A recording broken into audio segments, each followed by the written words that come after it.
Punjabi radio USA ਸੁਣ ਰਹੇ ਸਾਰੇ ਹੀ ਮਾਣਯੋਗ ਅਤੇ ਸਤਿਕਾਰਤ ਸਰੋਤਿਆਂ ਨੂੰ ਪੰਜਾਬੀ ਰੇਡੀਓ USA ਦੀ ਟੀਮ ਅਤੇ ਮੇਰੇ ਰਾਜਕਨਵੀਰ ਸਿੰਘ ਵੱਲੋਂ ਆਪ ਜੀ ਨੂੰ ਪ੍ਰੋਗਰਾਮ ਖਬਰ 'ਤੇ ਨਜ਼ਰ ਦੇ ਵਿੱਚ ਨਿੱਘੀ ਜੀ ਆਇਆਂ ਨੂੰ। ਸਭ ਨੂੰ ਪਿਆਰ ਸਤਿਕਾਰ ਸਹਿਤ ਸਤਿ ਸ਼੍ਰੀ ਅਕਾਲ। ਪ੍ਰੋਗਰਾਮ ਖਬਰ 'ਤੇ ਨਜ਼ਰ ਦੇ ਵਿੱਚ ਭਾਰਤ ਪੰਜਾਬ ਦੀਆਂ ਖਬਰਾਂ ਦੇ ਉੱਤੇ ਜਿਹੜੀ ਹੈ ਜਾਣਕਾਰੀ ਅਸੀਂ ਤੁਹਾਡੇ ਨਾਲ ਸਾਂਝੀ ਕਰਦੇ ਹਾਂ। ਇਹਨਾਂ ਖਬਰ 'ਤੇ ਨਜ਼ਰ ਪ੍ਰੋਗਰਾਮ 'ਚ ਸਾਡੇ ਨਾਲ ਅੱਜ ਦੇ ਦਿਨ ਜੁੜਦੇ ਨੇ ਬਲਤੇਜ ਪੰਨੂ ਜੀ, ਜੋ ਕਿ ਸਾਡੇ ਨਾਲ ਇਸ ਟਾਈਮ ਪਟਿਆਲਾ ਸਟੂਡੀਓਜ਼ ਤੋਂ ਜੁੜ ਚੁੱਕੇ ਨੇ। ਬਲਤੇਜ ਪੰਨੂ ਜੀ, ਜੀ ਆਇਆਂ ਨੂੰ, ਸਤਿ ਸ਼੍ਰੀ ਅਕਾਲ। ਸਤਿ ਸ਼੍ਰੀ ਅਕਾਲ ਜੀ, ਧੰਨਵਾਦ ਜੀ, ਬਹੁਤ ਮਿਹਰਬਾਨੀ। ਸਾਡੇ ਅੱਜ ਦੇ ਪ੍ਰੋਗਰਾਮ ਖਬਰ 'ਤੇ ਨਜ਼ਰ ਨੂੰ ਸਪਾਂਸਰ ਕਰਦੇ ਨੇ ਖਾਲਸਾ ਇੰਸ਼ੋਰੈਂਸ ਏਜੰਸੀ ਵਾਲੇ, ਜਿਨ੍ਹਾਂ ਦਾ ਫ਼ੋਨ ਨੰਬਰ 408-272-2500। ਇਸ ਦੇ ਨਾਲ ਗੁਰਦੀਪ ਸਿੰਘ ਵਿਰਦੀ ਕਲੋਵਿਸ ਤੋਂ, ਪ੍ਰੀਤਮ ਸਿੰਘ ਤਲਵਿੰਦਰ ਸਿੰਘ ਗਿੱਲ ਬੇਕਰਸਫੀਲਡ ਤੋਂ, ਸਤਨਾਮ ਸਿੰਘ ਸ਼ੇਰਗਿੱਲ ਕਲੋਵਿਸ ਤੋਂ, ਜਾਫੀ ਸਿੰਘ ਬੇਕਰਸਫੀਲਡ ਤੋਂ, ਸੁੱਚਾ ਸਿੰਘ ਵਾਈਸੀਲੀਆ ਤੋਂ ਅਤੇ Punjabi American senior citizen centre Bakersfield ਤੋਂ। ਇਹਨਾਂ ਸਾਰਿਆਂ ਦਾ ਬਹੁਤ ਬਹੁਤ ਧੰਨਵਾਦ। ਜੇ ਤੁਸੀਂ ਜਾਂ ਕੋਈ ਹੋਰ ਕਾਰੋਬਾਰ ਇਸ ਪ੍ਰੋਗਰਾਮ ਨੂੰ ਸਪਾਂਸਰ ਕਰਨਾ ਚਾਹੁੰਦੇ ਹੋ, ਉਸ ਦੇ ਲਈ ਸੰਪਰਕ ਕਰ ਸਕਦੇ ਹੋ ਨੰਬਰ 408-722-7698 4087227698 ਦੇ ਉੱਤੇ। ਅਤੇ ਖਬਰਾਂ ਸ਼ੁਰੂ ਕਰਨ ਤੋਂ ਪਹਿਲਾਂ ਆਪਣੇ ਸਰੋਤਿਆਂ ਨੂੰ ਇੱਕ ਵਾਰੀ ਫੇਰ ਜਿਹੜੇ ਜੀ ਦੱਸ ਦਈਏ, ਪੰਜਾਬੀ ਰੇਡੀਓ USA ਨੂੰ ਹੁਣ ਤੁਸੀਂ ਯੂਬਾ ਸਿਟੀ ਅਤੇ ਉਸ ਦੇ ਨੇੜਲੇ ਇਲਾਕਿਆਂ ਦੇ ਵਿੱਚ ਉੱਥੋਂ ਰੈਗੂਲਰ ਗੱਡੀਆਂ 'ਚ ਸੁਣਨ ਲਈ ਜਿਹੜਾ AM 1450 1450 AM ਦੇ ਉੱਤੇ ਵੀ ਹੁਣ ਤੁਸੀਂ ਜਿਹੜਾ ਜੀ ਪੰਜਾਬੀ ਰੇਡੀਓ USA ਨੂੰ ਉੱਥੇ ਸੁਣ ਸਕਦੇ ਹੋ। ਸੋ ਉਸ ਦੇ ਪ੍ਰਤੀ ਵੀ ਜੇ ਕੋਈ ਜਾਣਕਾਰੀ ਲੈਣੀ ਹੋਵੇ ਕਾਲ ਕਰ ਸਕਦੇ ਹੋ 408-272-5200 ਦੇ ਉੱਤੇ। ਅਤੇ ਬਲਤੇਜ ਪੰਨੂ ਜੀ, ਗੱਲਬਾਤ ਦਾ ਜੇ ਸਿਲਸਿਲਾ ਸ਼ੁਰੂ ਕਰੀਏ, ਪਹਿਲੀ ਖਬਰ, ਭਾਰਤ ਨੇ ਪਾਕਿਸਤਾਨ ਦੇ ਨਾਲ ਗੱਲਬਾਤ ਦੇ ਲਈ ਕੁਛ ਸ਼ਰਤਾਂ ਰੱਖੀਆਂ। ਜੀ ਚਲੋ ਇਸੇ ਬਹਾਨੇ ਸਹੀ ਵਿਦੇਸ਼ ਮੰਤਰੀ ਤਾਂ ਪਤਾ ਲੱਗਦਾ ਰਹਿੰਦਾ ਜੀ ਇਹੋ ਜਿਹੇ ਬਿਆਨਾਂ ਤੋਂ ਕੋਈ ਕੌਣ ਆ ਜੀ। ਬਹੁਤਿਆਂ ਨੂੰ ਭੁੱਲ ਜਾਂਦਾ ਕਿ ਵਿਦੇਸ਼ ਮੰਤਰੀ ਕੌਣ ਆ, ਕਿਉਂਕਿ ਕਿਤੇ ਵਿਦੇਸ਼ ਦੌਰੇ ਦੇ ਉੱਤੇ ਤਾਂ ਉਹਨਾਂ ਨੂੰ ਲਿਜਾਇਆ ਨਹੀਂ ਜਾਂਦਾ। ਜੀ ਜੀ।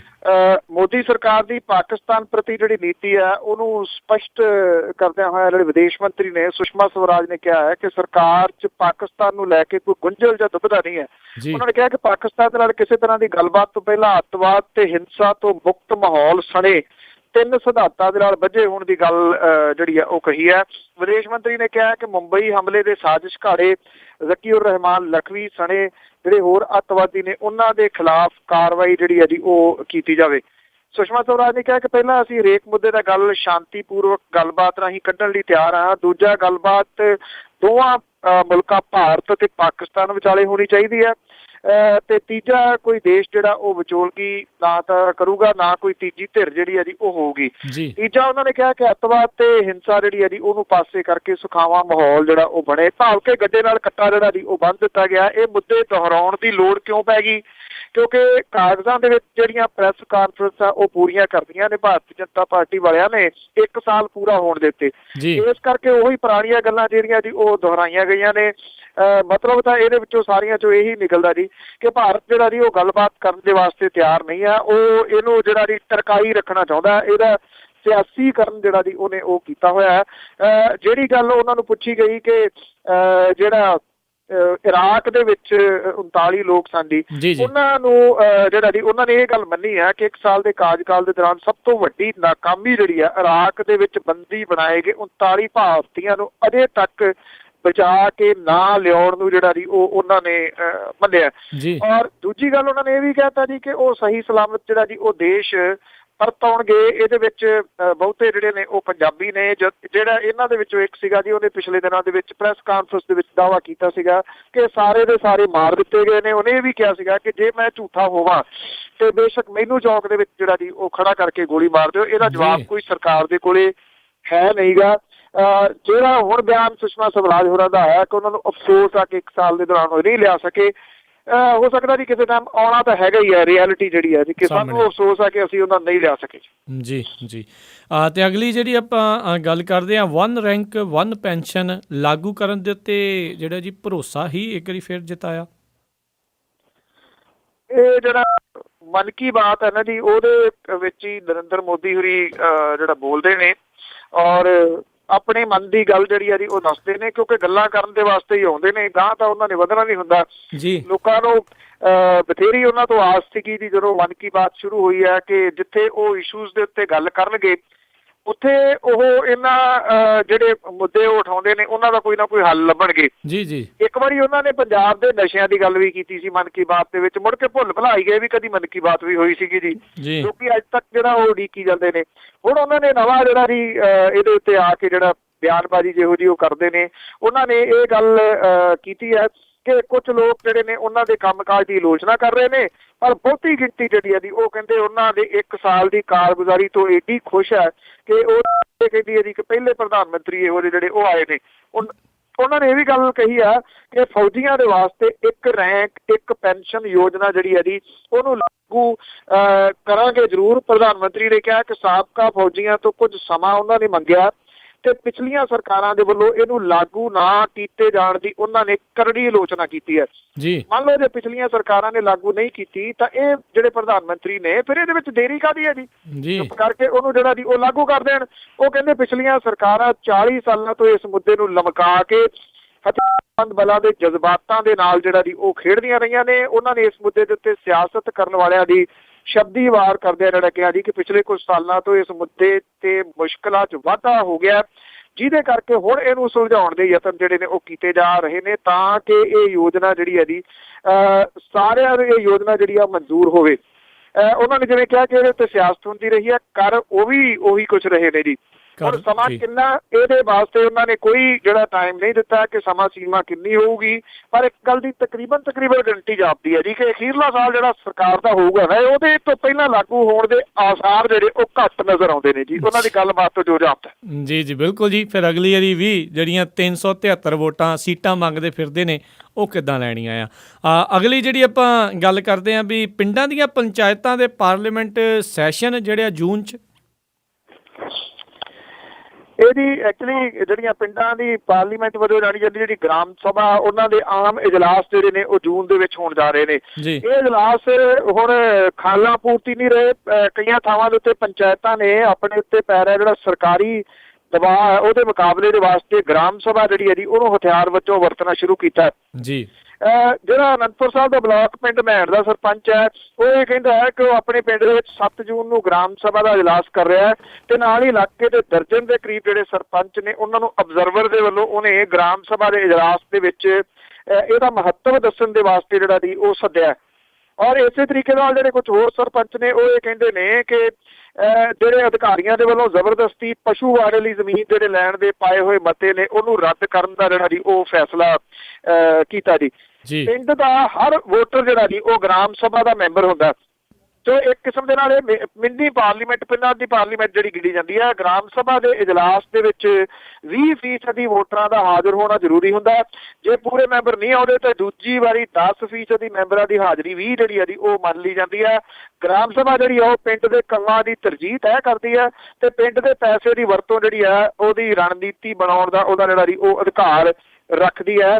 ਗ੍ਰਾਮ ਸਭਾਵਾਂ ਦੀ ਜਿਹੜੀ ਹੈ ਜੀ ਉਹ ਜ਼ਰੂਰਤ ਕਿਉਂ ਪੈ ਗਈ ਗ੍ਰਾਮ ਸਭਾਵਾਂ ਦੀ ਜਿਹੜਾ ਇਹਨਾਂ ਦੇ ਪਾਰਲੀਮੈਂਟ ਸੱਦਣ ਦੀ, ਉਹ ਕਿ ਜਿਹੜੇ ਸਰਪੰਚ ਨੇ ਇਹ ਪਿਛਲੇ ਕੁਝ ਸਮੇਂ ਤੋਂ ਆਡਿਟ ਵਾਲੇ ਮਾਮਲੇ ਦੇ ਵਿੱਚ ਜਿਹੜਾ ਉਹ ਫਸੇ ਹੋਏ ਨੇ ਜੀ। ਸਰਪੰਚ ਜਿਹੜੇ ਨੇ ਉਹ ਵਿਰੋਧ ਕਰ ਰਹੇ ਨੇ ਕਿ ਸਾਡਾ ਆਡਿਟ ਜਿਹੜਾ ਜੀ ਉਹ ਨਹੀਂ ਹੋਣਾ ਚਾਹੀਦਾ ਕਿਉਂਕਿ ਇਹ ਸੈਂਟਰ ਦੀ ਸਰਕਾਰ ਦੇ ਵੱਲੋਂ ਜਿਹੜਾ ਜੀ ਹੋ ਰਿਹਾ। ਇਹਦਾ ਵਿਰੋਧ ਪੰਜਾਬ ਸਰਕਾਰ ਵੀ ਕਰਦੀ ਰਹੀ ਹੈ ਕਿਉਂਕਿ ਬਹੁਤੇ ਸਰਪੰਚ ਜਿਹੜੇ ਨੇ ਉਹ ਅਕਾਲੀ ਨੇ ਤੇ ਉਹਨਾਂ ਦੇ ਫਸਣ ਦੇ ਵੀ ਫਿਰ ਜਿਹੜੇ ਜੀ ਉਹ ਅਸਾਰ ਨਜ਼ਰ ਆਉਂਦੇ ਨੇ ਕਿ ਫਸ ਸਕਦੇ ਨੇ ਵੱਖ-ਵੱਖ ਗ੍ਰਾਂਟਾਂ ਵਾਲੇ ਮਾਮਲੇ 'ਚ।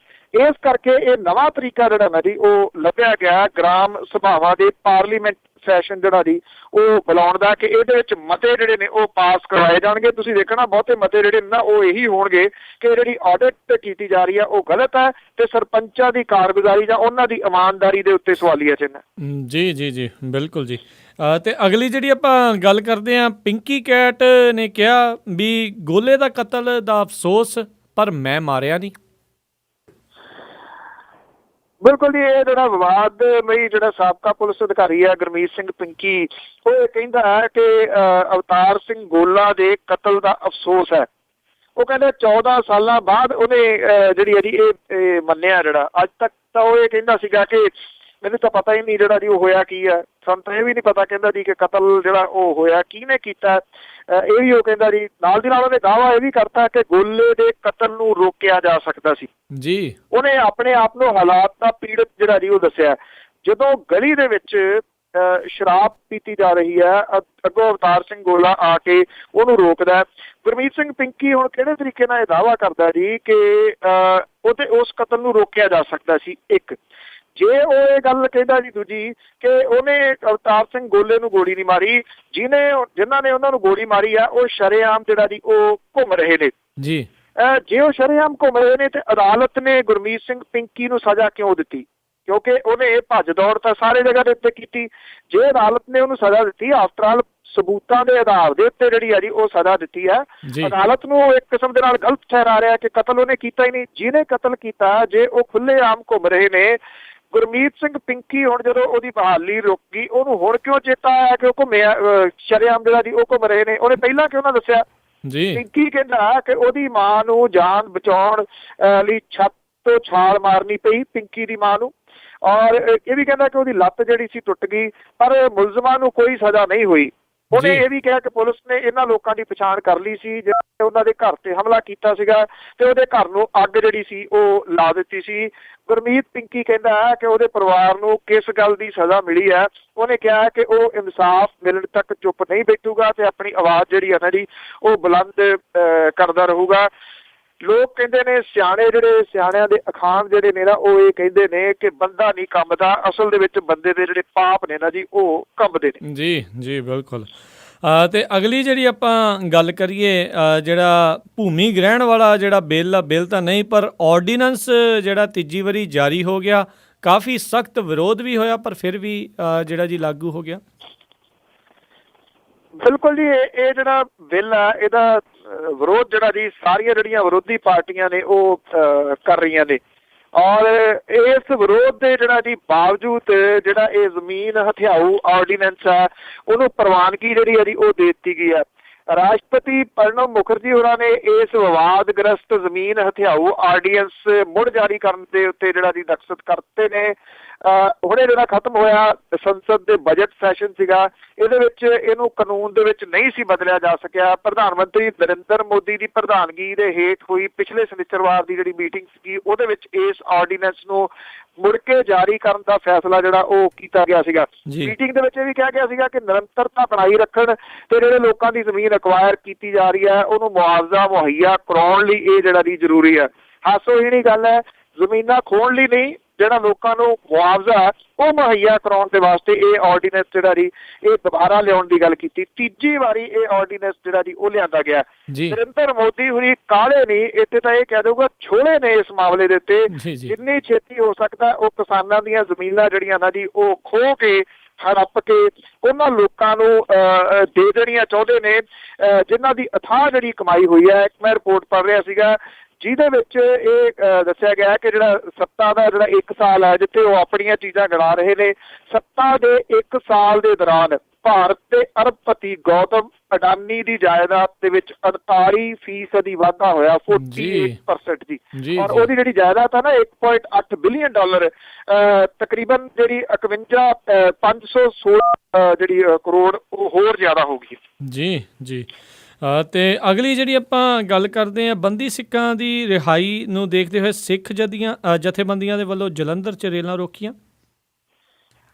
ਜੀ ਇਹ ਜਿਹੜੀ ਰੇਲ ਸੀ, ਇੱਕ ਤਾਂ ਜਿਹੜੀਆਂ ਰੋਕੀਆਂ ਗਈਆਂ ਦੀ ਬੰਦੀ ਸਿੱਖਾਂ ਦੀ ਰਿਹਾਈ ਨੂੰ ਲੈ ਕੇ ਜਿਹੜੀਆਂ ਦੀ ਉਹ ਰੋਕੀਆਂ ਗਈਆਂ ਨੇ। ਕੁਝ ਲੋਕ ਜਿਹੜੇ ਨੇ ਉਹ ਹਿਰਾਸਤ ਦੇ ਵਿੱਚ ਵੀ ਲਏ ਗਏ ਨੇ, ਮੁੜ ਕੇ ਸ਼ਾਮ ਨੂੰ ਉਹਨਾਂ ਨੂੰ ਜਿਹੜਾ ਦੀ ਉਹ ਰਿਹਾ ਕਰ ਦਿੱਤਾ ਗਿਆ।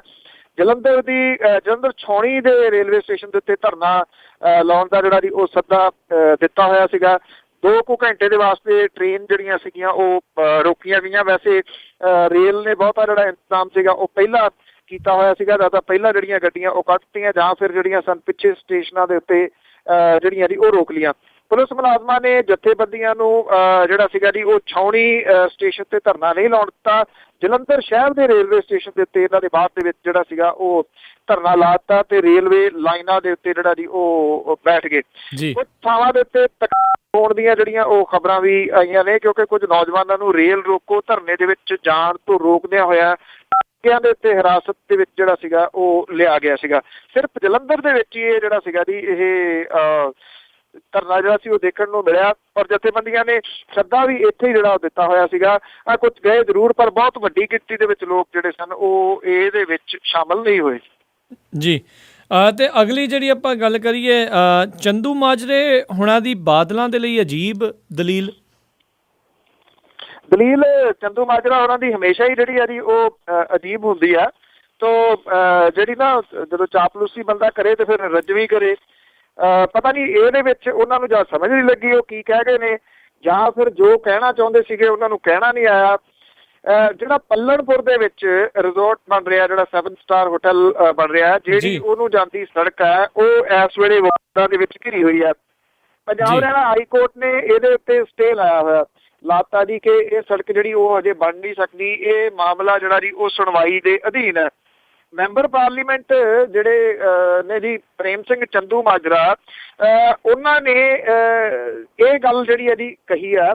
ਉਹ ਕਹਿੰਦੇ ਕਿ ਇਸ ਰਿਜ਼ੋਰਟ ਦੇ ਵਿੱਚ ਜਾਣ ਵਾਲੀ ਜਿਹੜੀ 100 ਫੁੱਟ ਚੌੜੀ ਤੇ ਕੋਈ 1.5 ਕਿਲੋਮੀਟਰ ਜਿਹੜੀ ਲੰਬੀ ਸੜਕ ਹੈ, ਇਹਦੀ ਉਸਾਰੀ ਜਿਹੜੀ ਹੈ ਉਹ ਜਾਇਜ਼ ਹੈ। ਤਰਕ ਜਿਹੜਾ ਪ੍ਰੇਮ ਸਿੰਘ ਚੰਦੂ ਮਾਜਰਾ ਇਹ ਦਿੰਦੇ ਨੇ ਕਿ ਜੇ ਟਾਟਾ ਵਰਗੇ ਜਾਂ ਜਿਹੜੇ ਰਿਲਾਇੰਸ ਵਾਲੇ ਨੇ ਉਹ ਜਦੋਂ ਪੈਸਾ ਲਾਉਂਦੇ ਨੇ ਤੇ ਜਿਹੜੇ ਸੂਬੇ ਦੀਆਂ ਸਰਕਾਰਾਂ ਨੇ ਉਹ ਸਾਰੀਆਂ ਸਹੂਲਤਾਂ ਪ੍ਰਦਾਨ ਕਰਦੀਆਂ ਨੇ। ਉਹ ਕਹਿੰਦੇ ਬਾਦਲ ਵੀ ਤਾਂ ਪੰਜਾਬ ਦੇ ਵਿੱਚ ਪੈਸਾ ਜਿਹੜਾ ਉਹ ਇਨਵੈਸਟ ਕਰ ਰਹੇ ਨੇ, ਤੇ ਫਿਰ ਉਹਨਾਂ ਨੂੰ ਇਹ ਜਿਹੜੀਆਂ ਸਹੂਲਤਾਂ ਕਿਉਂ ਨਹੀਂ ਮਿਲਣੀਆਂ ਚਾਹੀਦੀਆਂ ਜੀ? ਇਹਦੇ ਵਿੱਚ ਗੁਨਾਹ ਜਿਹੜਾ ਜੀ ਉਹ ਕੀ ਹੋ ਗਿਆ? ਸ਼ਾਇਦ ਪ੍ਰੇਮ ਸਿੰਘ ਚੰਦੂ ਮਾਜਰਾ ਇਹ ਜਾਣਦੇ ਨਹੀਂ ਜਾਂ ਜਾਣਨਾ ਨਹੀਂ ਚਾਹੁੰਦੇ ਕਿ ਜਿਹੜਾ ਚਾਹੇ ਉਹ ਰਿਲਾਇੰਸ ਵਾਲੇ ਹੋਣ ਚਾਹੇ ਉਹ ਟਾਟਾ ਹੋਣ, ਉਹ ਕਿਸੇ ਸੂਬੇ ਦੇ ਮੁੱਖ ਮੰਤਰੀ ਤਾਂ ਨਹੀਂ ਹੈਗੇ ਜਾਂ ਡਿਪਟੀ ਮੁੱਖ ਮੰਤਰੀ ਤਾਂ ਨਹੀਂ ਹੈਗੇ। ਜਦੋਂ ਮੁੱਖ ਮੰਤਰੀ ਡਿਪਟੀ ਮੁੱਖ ਮੰਤਰੀ ਜਿਹੜੇ ਨੇ ਉਹ ਬਿਜ਼ਨਸਮੈਨ ਹੋਣ ਤੇ ਫਿਰ ਉਹਨਾਂ ਨੂੰ ਇੱਕ ਕੰਮ ਕਰਨਾ ਚਾਹੀਦਾ ਜੀ, ਜਾਂ ਤਾਂ ਉਹ ਬਿਜ਼ਨਸ ਕਰ ਲੈਣ ਤੇ ਜਾਂ ਜਿਹੜਾ ਦੀ ਉਹ ਸਰਕਾਰਾਂ ਜਿਹੜੀਆਂ ਨੇ ਉਹ ਚਲਾ ਲੈਣ। ਕਿਸੇ ਵੀ ਹਾਲਤ ਦੇ ਵਿੱਚ ਬਿਜ਼ਨਸਮੈਨ ਜਿਹੜਾ ਨਾਲ ਦੀ ਨਾਲ ਬਿਜ਼ਨਸ ਕਰੇ ਉਹ ਵੀ ਉਸੇ ਸੂਬੇ ਦੇ ਵਿੱਚ ਜਿਹਦੇ ਸਾਰਾ ਕੁਝ ਉਹਦੇ ਹੱਥ ਦੇ ਵਿੱਚ ਹੋਵੇ, ਉਹ ਲੋਕਾਂ ਦੇ ਨਾਲ ਇਨਸਾਫ ਨਹੀਂ ਕਰ ਸਕਦਾ, ਉਹ ਦੂਜੇ ਬਿਜ਼ਨਸਮੈਨਾਂ ਦੇ ਨਾਲ ਇਨਸਾਫ ਨਹੀਂ ਕਰ ਸਕਦਾ, ਕਿਉਂਕਿ ਜੋ ਕੁਝ ਵੀ ਉਹ ਵੇਖੂਗਾ ਕਰੂਗਾ ਉਹ ਆਪਣੇ ਢਿੱਡ ਦੇ ਵਾਸਤੇ, ਉਹਦੇ ਅੰਦਰ ਜਿਹੜਾ ਨਿਗਲ ਜਾਣ ਦੇ ਵਾਸਤੇ ਹੀ ਕਰੂਗਾ। ਬਿਲਕੁਲ ਜੀ, ਤਾਂ ਹੀ ਇੱਥੇ ਜਿਹੜੀ ਹਮੇਸ਼ਾ ਅਕਸਰ ਬਾਹਰਲੇ ਮੁਲਕਾਂ ਦੇ ਵਿੱਚ ਕੌਨਫਲਿਕਟ ਆਫ ਇੰਟਰਸਟ ਜਿਹੜੀ ਇੱਕ ਚੀਜ਼ ਹੁੰਦੀ ਆ ਉਸ ਦੇ ਉੱਤੇ ਜ਼ਿਆਦਾ ਗੌਰ ਕੀਤਾ ਜਾਂਦਾ ਆ। ਅਤੇ ਅਗਲੀ ਜਿਹੜੀ ਆਪਾਂ ਗੱਲ ਕਰੀਏ, ਰਣਜੀਤ ਸਿੰਘ ਜਿਹੜੇ ਹੋਟਲੀਅਰ ਨੇ ਉਹਨਾਂ ਦੇ ਜਿਹੜੀ ਲਾਸ਼ ਆ ਉਹ ਅਜੇ ਤੱਕ ਨਹੀਂ ਮਿਲੀ। ਪਹਿਲਾਂ ਜਿਹੜਾ ਇਹ ਕੀਤਾ ਗਿਆ ਸੀਗਾ ਪੁਲਿਸ ਦੇ ਵੱਲੋਂ ਕਿ ਡੈੱਡ ਬੋਡੀ ਜਿਹੜੀ ਆ ਜੀ ਉਹ ਮਿਲੀ ਆ, ਪਰ ਹੁਣ ਜਿਹੜੀ ਪੁਲਿਸ ਹੈ ਉਹ ਇਹ ਕਹਿੰਦੀ ਆ ਕਿ ਜਿਹੜੀ ਡੈੱਡ ਬੋਡੀ ਮਿਲੀ ਸੀਗੀ ਉਹ ਰਣਜੀਤ ਸਿੰਘ ਦੀ ਨਹੀਂ ਹੈਗੀ। ਉਹਨੇ ਪੁਲਿਸ ਦਾ ਇਹ ਕਹਿਣਾ ਕਿ ਅਜੇ ਤੱਕ ਰਣਜੀਤ ਸਿੰਘ ਦੀ ਡੈੱਡ ਬੋਡੀ ਜਿਹੜੀ ਆ ਉਹ ਮਿਲੀ ਨਹੀਂ ਆ। ਜਿਹੜਾ ਉਹਦਾ ਬਲਦੇਵ ਸਿੰਘ ਸੀਗਾ ਦਿਓਲ, ਉਹਦਾ ਇਹ ਭਾਂਜਾ ਆ ਜੀ ਜਿਹੜਾ ਫੜਿਆ ਹੋਇਆ ਸੁਖਦੇਵ ਸਿੰਘ, ਉਹਨੇ ਇਹ 7 ਦਿਨ ਦੇ ਪੁਲਿਸ ਰਿਮਾਂਡ ਦੇ ਉੱਤੇ ਉਹਨੂੰ ਜਿਹੜਾ ਜੀ ਭੇਜਿਆ। ਉਹਨੇ ਇਹ ਸਾਰੀ ਕਹਾਣੀ ਜਿਹੜੀ ਦੱਸੀ ਸੀਗੀ ਕਿ ਕਿਵੇਂ ਰਣਜੀਤ ਸਿੰਘ ਰਾਣਾ ਜਿਹੜਾ ਸੀਗਾ ਜੀ ਉਹਨੂੰ ਸ਼ਰਾਬ ਪਿਆ ਕੇ ਇੱਥੇ ਮਾਰ ਕੇ ਨਹਿਰ ਦੇ ਵਿੱਚ ਜਿਹੜਾ ਉਹ ਸੁੱਟ ਦਿੱਤਾ ਗਿਆ ਸੀਗਾ ਜੀ। ਹੁਣ ਜਿਹੜੀ ਡੈੱਡ ਬੋਡੀ ਮਿਲੀ ਆ ਉਹ ਕਿਹਦੀ ਆ, ਇਹ ਇੱਕ ਜਿਹੜਾ ਜੀ ਵੱਖਰਾ ਸਵਾਲ ਆ। ਪੁਲਿਸ ਕਹਿੰਦੀ ਉਹਦੀ ਛਾਣਬੀਣ ਜਿਹੜੀ ਆ ਜੀ ਉਹ ਹੋ ਰਹੀ ਆ। ਇਹ ਕਤਲ ਜਿਹੜਾ ਜੀ ਉਹਨੇ ਕਈ ਸਵਾਲ ਜਿਹੜੇ ਉਹ ਖੜੇ ਕੀਤੇ ਨੇ। ਜਿਹੜਾ ਕਤਲ ਪਿੱਛੇ ਦੇ ਇੱਕ ਮਿਸਟਰ ਸਿੱਧੂ ਦਾ ਆਇਆ ਸੀ, ਜਿਹੜੇ ਕੈਨੇਡਾ ਤੋਂ ਆਏ ਹੋਏ ਸਨ ਇੱਥੇ ਮੋਗੇ ਦੇ ਕੋਲੇ, ਉਹਨੇ ਵੀ ਪੁਲਿਸ ਦੇ ਕੋਲੇ ਜਿਹੜੀਆਂ ਕੰਪਲੇਂਟਸ ਕੀਤੀਆਂ ਸਨ, ਉਹਨੇ ਆਪਣੇ ਤੌਰ ਦੇ ਉੱਤੇ ਈਮੇਲ ਜਿਹੜੀਆਂ NRI ਪੁਲਿਸ ਨੂੰ ਕੀਤੀਆਂ ਸਨ ਕਿ ਉਹਦੀ ਜਾਨ ਨੂੰ ਇਹਨਾਂ ਬੰਦਿਆਂ ਤੋਂ ਖਤਰਾ ਹੋ ਸਕਦਾ ਹੈ। ਪੁਲਿਸ ਦੇ ਕੰਨਾਂ ਤੇ ਜੂੰ ਨਹੀਂ ਸਰਕੀ, ਉਹਦਾ ਕਤਲ ਜਿਹੜਾ ਸੀ ਹੋ ਗਿਆ। ਰਣਜੀਤ ਸਿੰਘ ਰਾਣਾ ਦਾ ਜਿਹੜਾ ਪਰਿਵਾਰ ਸੀਗਾ, ਜਦੋਂ ਇਹ ਉਹਨਾਂ ਦੇ ਨਾਲ ਸੰਪਰਕ ਤੋਂ ਟੁੱਟਿਆ, ਉਹ ਕੰਟੀਨਿਊਸ ਜਿਹੜਾ ਜੀ ਪੁਲਿਸ ਦੇ ਸੰਪਰਕ ਦੇ ਵਿੱਚ ਰਹੇ ਨੇ ਕਿ ਇਸ ਤਰ੍ਹਾਂ ਉਹਨਾਂ ਦਾ ਪਿਤਾ ਜਿਹੜਾ ਜੀ ਉਹ ਲੱਭ ਨਹੀਂ ਰਿਹਾ, ਪੁਲਿਸ ਨੇ ਕੱਖ ਨਹੀਂ ਕੀਤਾ ਜੀ। ਇਹ ਕਤਲ ਜਿਹੜਾ ਬਚਾਇਆ ਜਾ ਸਕਦਾ ਸੀਗਾ, ਜਾਂ ਕਮ ਸੇ ਕਮ ਜਿਹੜਾ ਇਹਨੂੰ ਕਤਲ ਕਰਨ ਵਾਲਾ ਹੈ ਬਲਦੇਵ ਸਿੰਘ, ਉਹਨੂੰ ਗ੍ਰਿਫਤਾਰ ਤਾਂ ਕੀਤਾ ਜਾ ਸਕਦਾ ਸੀਗਾ ਤਾਂ ਕਿ ਉਹ ਇੱਥੋਂ ਭੱਜ ਕੇ ਜਿਹੜਾ ਜੀ ਉਹ ਨਾ ਜਾਂਦਾ। ਦੂਜੀ ਗੱਲ ਇਹ ਕਿ ਜਿਹੜੀ ਡੈੱਡ ਬੋਡੀ ਨਹੀਂ ਲੱਭੀ, ਇਹ ਕਿਤੇ ਨਾ ਕਿਤੇ ਜਿਹੜੀ ਇਹਨਾਂ ਦੀ ਕਹਾਣੀ ਇੱਕ ਨਵਾਂ ਟਰਨ ਲੈ ਰਹੀ ਹੈ ਮੇਰੀ ਜਾਤੇ, ਕਿਉਂਕਿ ਜੇ ਡੈੱਡ ਬੋਡੀ ਨਹੀਂ ਮਿਲਦੀ ਤਾਂ ਇਹ ਕੇਸ ਕਮਜ਼ੋਰ ਹੋ ਜਾਊਗਾ ਜੀ। ਫਿਰ ਇੰਗਲੈਂਡ ਦੇ ਵਿੱਚੋਂ ਜਿਹੜਾ ਜੀ ਬਲਦੇਵ ਸਿੰਘ ਦਿਓਲ ਜਿਹੜਾ ਜੀ ਉਹਨੂੰ ਲਿਆਉਣਾ ਔਖਾ ਹੋ ਜਾਊਗਾ।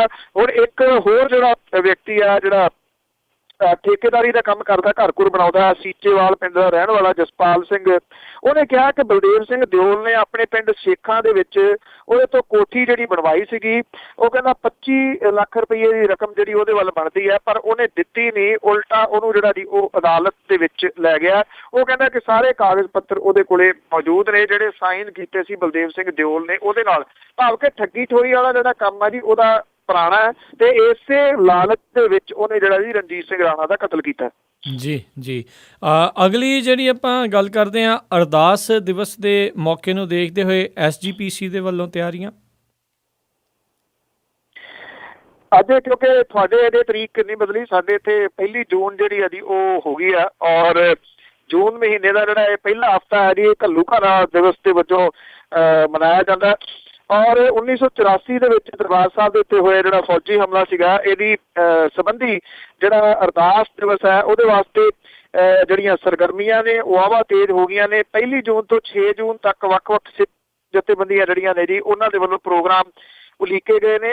SGPC ਦੇ ਵੱਲੋਂ 6 ਜੂਨ ਨੂੰ ਅਰਦਾਸ ਦਿਵਸ ਜਿਹੜਾ ਜੀ ਉਹ ਸਖਤ ਸੁਰੱਖਿਆ ਪ੍ਰਬੰਧਾਂ ਹੇਠ ਜਿਹੜਾ ਜੀ ਉਹ ਕਰਨ ਦਾ ਦਾਅਵਾ ਕੀਤਾ ਹੈ ਤਾਂ ਕਿ ਪਿਛਲੇ ਸਾਲ ਵਾਂਗੂ ਕੋਈ ਮਾੜੀ ਘਟਨਾ ਜਿਹੜੀ ਆ ਉਹ ਨਾ ਵਾਪਰੇ ਜੀ। ਪਿਛਲੇ ਸਾਲ ਜਿਹੜਾ ਸੀਗਾ ਜੀ ਸਭ ਨੂੰ ਪਤਾ, ਲੋਕਾਂ ਨੇ ਫੋਟੋਆਂ ਦੇ ਰੂਪ ਦੇ ਵਿੱਚ, ਵੀਡੀਓ ਦੇ ਰੂਪ ਦੇ ਵਿੱਚ ਦੇਖਿਆ ਸੀਗਾ ਕਿ ਕਿਵੇਂ ਸ਼੍ਰੋਮਣੀ ਗੁਰਦੁਆਰਾ ਪ੍ਰਬੰਧਕ ਕਮੇਟੀ ਦੇ ਜਿਹੜੀਆਂ ਸਿੱਖ ਜਥੇਬੰਦੀਆਂ ਸੀਗੀਆਂ ਉਹਨਾਂ ਦੇ ਵਿਚਾਲੇ ਕਿਰਪਾਨਾਂ ਜਿਹੜੀਆਂ ਉਹ ਨਿਕਲ ਆਈਆਂ ਸੀਗੀਆਂ ਜੀ।